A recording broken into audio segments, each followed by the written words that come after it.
Hey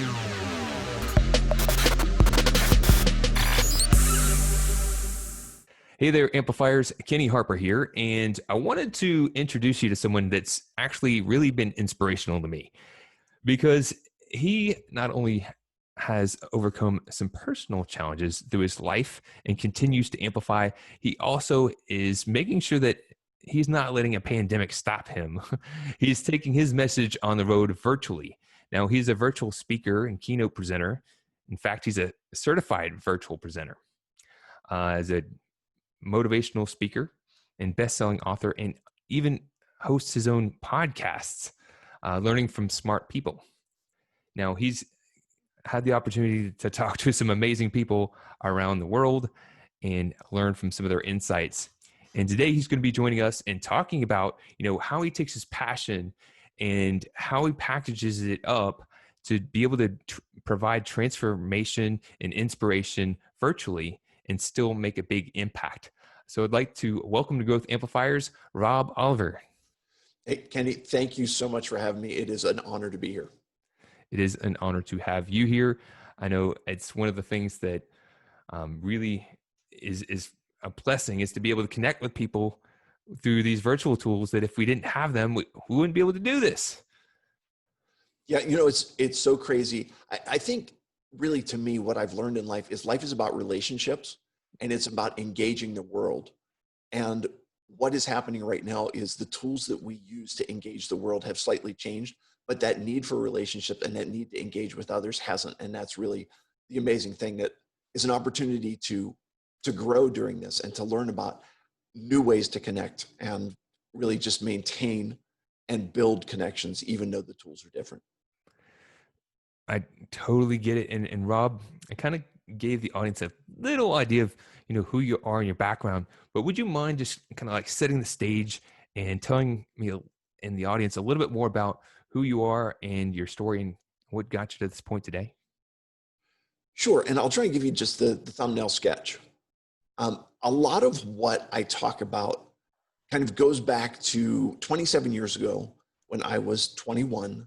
I was involved in a body surfing injury in which I broke my neck. So my neck is broken at like the C5, 6 level, which basically means this: I am paralyzed kind of from the chest down. I've got limited use of my arms and hands. So I have like my biceps, but not my triceps. So in layman's terms, it would be known as a quadriplegic. Okay. Now, I will give you the backstory on that, which is I don't identify myself as a person with a disability. I don't identify myself as a quadriplegic. I'm Rob. That's who I am. And my physical circumstances are just part of, as we mentioned before, how I engage the world. So that's kind of the rough backstory. What that entailed for me was I spent 6 months in rehab and really had to kind of come to grips with who am I, what gives me value, and how am I going to be, what do I want to do with my life, and how am I going to be successful in life? And those kind of questions and coming to an understanding of that is really what I try and share with audiences, because I believe everybody's got problems. Everybody's got limitations. Everybody's got stuff that happens.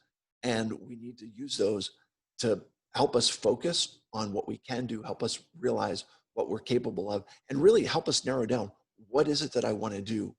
And then how do I use the capabilities that I have to accomplish that? It's very powerful.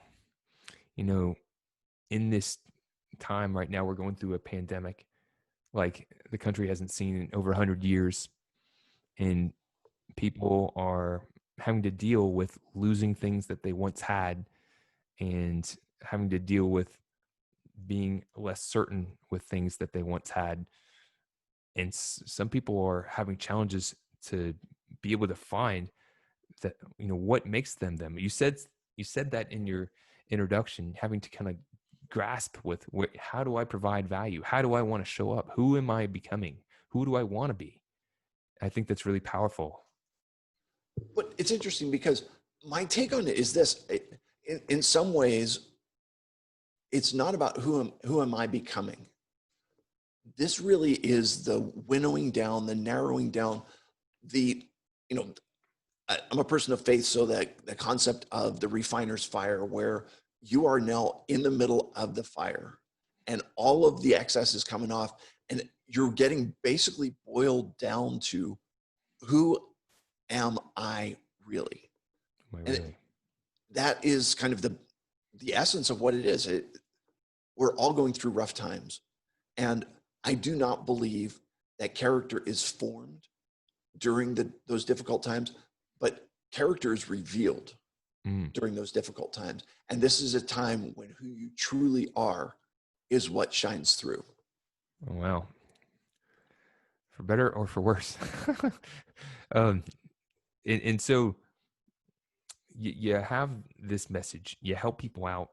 And I mentioned in the introduction, you're doing a lot of virtual speaking. You're certified to do this because it's one thing to talk in front of people and just let words come out of your face, but it's another Sure. thing to be a certified professional that really can provide value and transform people. So who are the types of businesses and companies that you're serving, and how do you provide transformational value from a virtual setting? So there's a couple of things. Number one, you asked about the audiences, and I've got basically four audiences that I am really kind of honed in on. Hmm. And sometimes I feel like even that's a lot. One is medical professionals, to talk about providing quality healthcare. And I do that from a patient's perspective. I've spent far too much time in the hospital, and really have an understanding of the patient side of it, and can provide, for lack of a better term, an expert's experience from the other side of the stethoscope. I also do some work with human resource professionals to talk about some of the myths that exist when it comes to employment of people with disabilities. Listen, here's your kind of random fact. Here in the United States, the employment rate of people without disabilities between the ages of 16 and 64 is 66.3%. The employment rate of people with disabilities between 16 and 64 is 19.2%. So you're looking at a large population. There's 61 million people in the United States with disabilities. And so you're looking at a huge population that is dealing with less than 20% employment. And so it's a great untapped market. There are a lot of very intelligent and very skilled people there who aren't working, and getting that information out there is important. The third audience is for school-aged kids, about anti-bullying. I've written an anti-bullying book, and kind of trying to talk to them about, like, listen, the target audience for me is the bystanders, okay? The number of people that have experienced bullying, or the number of people that have been a bully, is much lower than the number of people that have witnessed bullying. It's between 85 and 90% of kids say that they have seen bullying occur during their school day. That's my target audience, to say, if you speak up, if you say something, I think the number is like 78% of the time, if someone speaks up and says something to the bully that says, this is not acceptable, within 30 seconds, the bullying stops. That's a huge number. That's the target audience. I also do some, like, overcoming obstacles, living with limitations, succeeding in the face of adversity. That's something that applies to school-age kids as well as college students. That's something I've done. And then there's a general kind of inspirational message that talks about living life and succeeding regardless of what your circumstances are, regardless of what your limitations are, and regardless of the environment that you exist in. So those are kind of my four target audiences. And then I think the second part of your question was doing that virtually. And virtually makes it a little bit, well, it makes it a lot more difficult for me. I'm a people person. I love to talk to people. I love to look around the audience and get that face-to-face connection, and where you see people nodding their heads, or you see people kind of with a furrowed brow, and okay, maybe I need to do a little bit of explanation. Doing a virtual presentation, you're not getting that feedback. So you're kind of plowing through it regardless. What I needed to do, though, was to get that certification that says, I want to do this and I want to do it right. So having the right equipment, having the lighting, having the microphone, having all of these things, being able to have the technology, that was important to me, to be able to show people, listen, I'm not just saying that I'm good at this. I've got a third party that says, yeah, he's capable of doing the presentation virtually. But I would say that's about 2% of what's important to me. What is important most of all is providing quality content, and being able to take the message. It's the same message that I was being able to share in person, and being able to take that and share it online. to do it in a way, the technology that's there does allow for that interaction. I use chat a lot where I'm asking questions and encouraging people to put their information in chat because that gives me the feedback that I'm missing. And a lot of times I do something like a giveaway where I just did a presentation last week, and I said, listen, everybody that participates in the chat during my message has a chance to get an autographed copy of my book. And so after I was done, I literally went through, I copied and pasted the chat. I numbered everybody.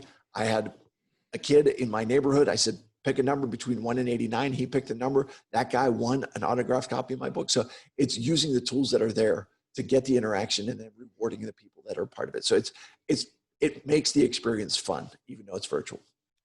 I love that. I feel your pain too, as far as loving to do in-person sort of workshops, transformative events, being able to look around. You just can feel an energy that's a little hard to get through virtual. However, I'm also, as you are as well, adjusting to being able to leverage virtual and some of the benefits you can get from it to still provide value and have that transformation. Yeah. So listen, from a personal perspective on this, living with a disability, one of the things that I have experienced is my diaphragm is paralyzed. So I have breathing issues. And for those of you that are watching this on video, you can see that every now and then I pause and my whole body because when I breathe, it's a whole body experience. As a result of that, if I am to get a respiratory condition, it's going to be very difficult for me. It is much more likely to be fatal. And if not fatal, then it's going to put me on a ventilator. And if I'm on a ventilator, it's going to be long-term. So being socially isolated is very important to me, which means I am actually much safer by doing virtual presentations than I am going out and doing in-person stuff. And this has really opened up a whole realm of possibility. It saves me from having to travel because when I travel, my wheelchair gets beat up, all of those things. But this is it's an opportunity for growth, and it's an opportunity to make connections that I may not have been able to make in other circumstances, even considering doing things internationally, because that travel is difficult, but now the whole world is my oyster, so to speak. And speaking of growth, that's one of the things at Growth Amplifiers we spend a little bit of time on. So just real quickly, what is something that you're doing now that is working for you to help grow in your business and get more opportunities? So there's a couple different things. Number one, I have been able to hire an assistant who is working to do some of the marketing for me because I'm a one-man show, right? I speak, I market, I am doing a podcast, and you know who does it all? It's me. And so starting to farm something out. And listen, here's a really cool lesson I learned from somebody else. I haven't fully implemented this yet, but this guy was telling me he is a one-man show, but what he did was he thought about the future, thought about where he wants to go, and he invented the employees that he wants to have in the future. So he has 2 assistants that work for him on paper, and they're just email addresses.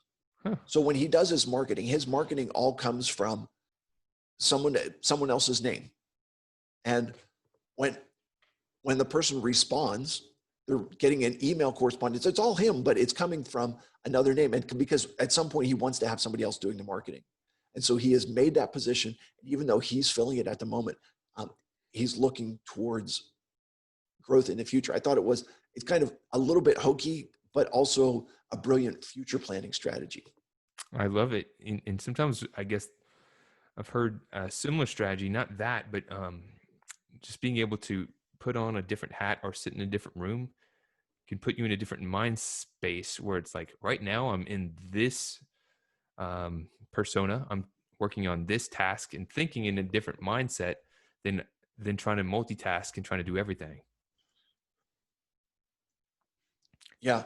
Let me just throw one other thing out there. And that is, I love the name of what you're doing because it's all about growth. Okay. And I will share with you the ending part of, I've got a brand new presentation that I do. It's called More Than Mere Survival. Oh, cool. Because I don't want people just to survive through this pandemic. I want them to grow during it. And I use the example of the lodgepole pine. It grows out in Western Pennsylvania or Western United States and Canada. Mm-hmm. And it grows 160 feet tall, 7 feet around. It's used for lumber. It's used for medicinal purposes. It is a majestic tree. It grows in difficult climates, which I think we're dealing with a difficult climate right now. It has a really cool feature in that its branches are extremely elastic. It's very difficult to break the branches because they're flexible. A lesson which I think is important. Right now, we need to be flexible so that we're not broken. But here's the real key that I think it just blew my mind. The only way for the seed of the lodgepole pine to germinate is through a forest fire. It is actually encased in a very thick resin that will only melt and only open through the extreme heat. And so the only way that it can grow is during times of extreme adversity. And so I'm thinking we're going through extreme adversity right now, and this is a time where I can grow, and I can, in the middle of a difficult circumstance, I can use this not as adversity, but use this truly as an opportunity to open the seeds that I have inside of me and allow me to grow in a way that I wouldn't have if I hadn't gone through this. I love that. That was awesome. A great thing to be inspired by from an inspirational guy, Rob Oliver. For those who are interested in learning more about you and what you do, how can they find out more about you? Sure. A couple of easy things. I am your motivational speaker. If you're looking for a motivational speaker and you found me, you found your motivational speaker. And the easy way to find me then is on the internet. I am yourmotivationalspeaker.com. That's me. You can Google me. I'm on Facebook, LinkedIn, all of those. My podcast is called Learning from Smart People. And not surprisingly, you can find that on almost all the platforms are out there. You can also find it on learningfromsmartpeople.com. I'm out there. Come find me. And I love to connect with people. Excellent. Thank you for doing that. And as we wrap up, you've shared some gems along the way already that would be helpful for people. But what's a lesson that you learned or piece of advice that you can offer to others on their journey? It's a quote. It's not the exact quote, but it's a paraphrase of a quote from the great basketball coach, John Wooden. He said, "Nobody ever achieved greatness by focusing on what they can't do." That's about as straightforward as I can get. I love it. Rob, you're inspirational. You're fantastic. And I highly appreciate you taking some time and sharing some of your insights and motivation for us to get out there and make the best of this challenge. Be focused, be strong, and take new actions. Rob, thank you very much. Hey, thanks for having me, man. It's been fun. To show your support, take a moment to amplify this message by sharing it online. To connect with me or gain more business growth insights, visit www.growthamplifiers.com. Thank you for your support.